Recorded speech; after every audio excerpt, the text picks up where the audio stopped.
Hello and welcome to another edition of Toys from the Attic. Once again, I have my box of Rock Lords with me. So let's open it up and see who we're going to take a look at today. Well, it's going to be none other than Stoneheart. So without further ado, let's take a closer look at this guy.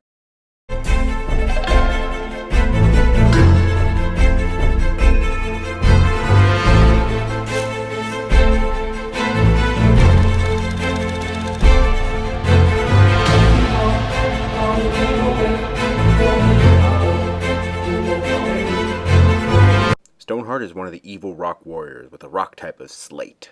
Stoneheart is the largest and cruelest of the evil rock warriors. He takes special delight in teasing and torturing his enemies before he defeats them.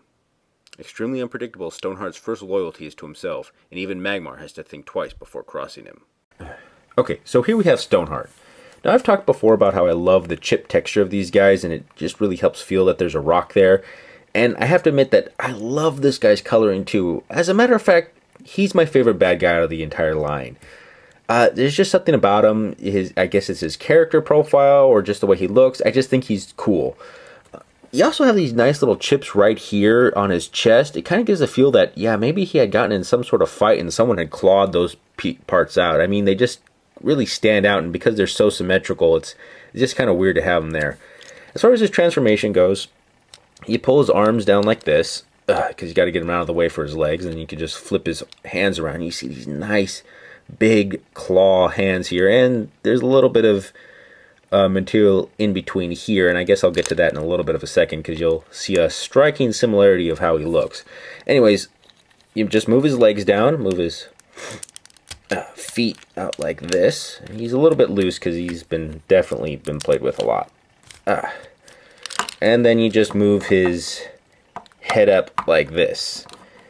Now, can anyone kind of see a little bit of a comparison to any famous monster? That's right, Frankenstein. No, I'm just kidding.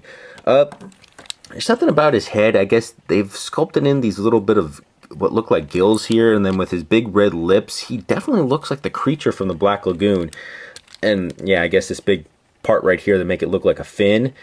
And then you can kind of tell that, yeah, his hands also look like they have webbing in there. I don't really know why they did this. I guess if they went on a little bit more with the movie or the comics, they may have revealed that this guy was more aquatic. I don't know. He doesn't quite match up as the comic and the cartoon, but still, he's still a guy that I really, really like. I mean, he just looks nasty. I mean, look at that face right there. It's just really like, even though it's kind of fishy for a rock, it still looks kind of mean. Actually, kind of reminds me of one of the bad guys, those little water creatures from Zelda. As far as his articulation go, I mean, his arms on a little ball joint right here, so he can move it wherever he wants to, and then his elbows can move all the way up here, and then you have a little bit of leg articulation here, and his knees can bend. I mean, out of all the characters in the Rock Lord line, I mean, he's the most kind of like a traditional action figure. I've lost his weapon, sadly. It's one of those other things I wish I had for him, but I just like this guy so much. Let me see if I can get him to stand. Like I said, he's been played with so much that he doesn't kind of stand on his own so much anymore. Yeah, he's just not going to stand. Anyways, he's definitely a guy that I would say track down. I mean, he just looks cool, and he's definitely a lot taller than most of the other characters. I think Magmar only comes up to about here on him. But anyways, this has been a look at Stoneheart. Once again, thank you for watching. If you enjoyed what you've seen today, please feel free to like, subscribe, or leave a comment below in the comment section. Any advice for the show will be greatly appreciated. Who knows, something you suggest may appear on the show in the future.